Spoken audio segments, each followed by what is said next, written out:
모피아도 범죄 집단이에요. 그 검찰도 똑같은 범죄 집단이죠. 이 허가받은 범죄 집단으로 각인된 역사를 가지고 있습니다. 아주 유구한 역사죠. 첫 번째, 군사 정권 시절부터 생각해 봅시다. 독재 정권의 하수인으로 일했어요, 검찰이. 그러다가 문민정부 이후에 검찰은 아주 지독하게 타락합니다. 그러다가 문재인 정부 이후에는 검찰 국가를 만들어 버립니다.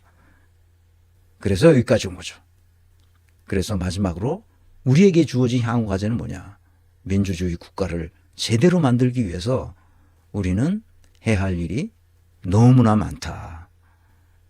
내가 이 정치판을 들여다보면서 내가 어떤 의원과 잠시 얘기를 한 경우 있는데 뭐 밥 먹으면서 얘기를 했어요. 나는 기업 사이드에서 계속 일했던 사람이지만 정치에 대해서 관심이 별로 없었어. 볼 시간도 없었고. 그래서 정치를 이렇게 들여다보니까 정치판이 너무 썩었다. 기업보다도 훨씬 썩었다. 그랬더니 인정하진 않더라고. 기업이 더 썩었지 어떻게 정치가 썩었다고 말하냐. 이 양반이 그렇게 말하더라고요. 그러니까 전혀 이해를 못하더라고. 전혀 이해를 못해요. 왜 이해를 못하는지를 뒤에서 설명해 드리겠습니다. 직무와 관련되어 있기 때문에 그렇습니다. 고위 공직자들은 자기가 맡은 직무가 뭔지를 모르고 그 직무가 뭔지 모르니까 내가 어떤 성과를 창출해야 될지를 모르고 있습니다. 그런데 기업에서 자기와 관련된 직무에서 성과를 내지 못하면 잘립니다. 그런데 고위 공직자들은 장관급 또는 국회의원들, 그 다음에 이 판검사들, 자기가 맡은 직무에서 성과를 내지 못하면 잘리질 않아요. 그러니까 부패할 대로 부패한 겁니다. 기업이 훨씬 더 깨끗합니다. 내가 경험한 바에 의하면 그래요. 기업이 썩었다고 생각하죠. 기업이 썩을 수 있지만 정치보다 훨씬 깨끗합니다. 이 말을 여러분들이 잘 못 믿으실 것 같은데 뒤에서 설명합니다. 자, 이제 유구한 역사를 잠시만 짚어보겠습니다. 군사정권 시기에 독재정권의 하수인이었죠. 박정희와 전두환 정권 때 어떻게 했는지 다 알고 있습니다. 민주화 인사들을 무차별로 기소했어요. 누가? 검찰이. 국정원과 협력해서 고문과 조작된 증거를 통해서 판결을 유도했고 그래서 다 옥살이로 내몰았습니다. 죽이기도 했죠. 그래서 그 수사에 견디지 못해 자살하는 사람도 부지기수였습니다. 삼청교육대에 들어가서 수천 명이 훈련을 받았는데 거기 나와가지고 후유증으로 견디지 못하는 사람들도 있었고 공포정치를 하는 것을 그대로 협조해서 독재 정권이 잘 나가도록 했던 기관이 바로 검찰입니다. 문민정부 이후 검찰이 어느 정도로 타락했는지 봅시다. 검찰과 노무현 대통령을 탄압했습니다. 김영삼 정부도 뭐 문민정부라고는 할 수 있죠.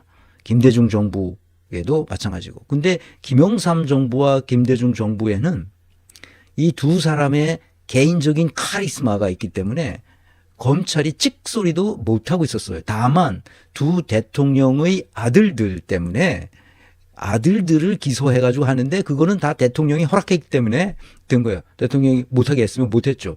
그러나 김영삼이나 김대중은 그럴 정도로 양심은 있었던 사람이에요.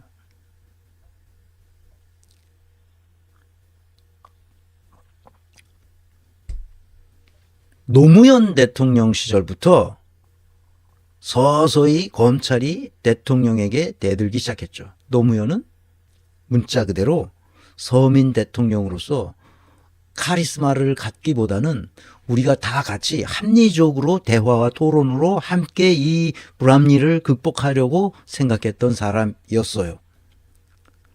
근데 민정수석이자 민정수석과 비서실장직을 역임했던 문재인은 이 문제를 이해하지 못했어요. 왜?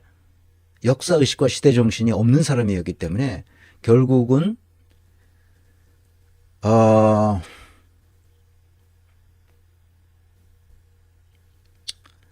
노무현 대통령이 서거하는 사건이 발생했습니다. 이것은 민정수석 시절, 비서실장 시절 문재인이 검찰을 제대로 다루지 못했다는 거예요. 안타까운 일이죠. 검찰의 악랄함에 이것은 이명박의 악랄함과 똑같이 검찰도 행동했던 거예요. 이 사실을 누구보다 잘 아는 문재인은 치밀한 계획을 세우고 전략을 통해서 검찰을 개혁했었어야 마땅하죠. 그렇지만 이 양반은, 문재인 선생님은 개혁하지 않았습니다. 그거는 내가 수차례 강의를 했습니다. 이명박 정부에서는 아예 BBK 사건은 무마해주고 이명박을 무혐의 처리했습니다. 그래서 대통령에 당선시켰죠. 그리고 4대강 그 사업이라는 것뿐만 아니라 그 사자방 비리, 4대강, 자원외교, 그 방위산업과 관련된 온갖 비리, 그다음에 다스는 누구 거냐, 이 의혹 등을 그대로 눈감아 줬습니다. 그래서 윤석열은 이명박 때가 가장 좋았다, 이렇게 말하고 있는 거죠. 국정원 댓글 조작 사건이 있었는데도 이것을 다 은폐하거나 축소하거나 했습니다. 검찰이 정권과 결탁했죠. 최순실 국정농단 사태를 그냥 강 건너 불 보듯이 했습니다. 한겨레 신문과 JTBC와 또 뉴스타파 이런 데서 계속 박근혜, 최순실 국정농단을 계속 보도하고 있는데도 수사하지 않았죠. 그러다가 촛불혁명이 일어나자 특검 수사로 인해 결국 본격적인 수사가 일어났습니다. 지금도 똑같습니다. 그래서 특검을 해야 되는 거예요. 지금 검찰은 수사를 하는 게 아닙니다. 그냥 깔고 뭉개고 있어요. 대통령 하나 수사해서 집어넣은 것 외에는 아무것도 안 하고 있어요, 지금. 똑같은 짓을 반복하고 있습니다.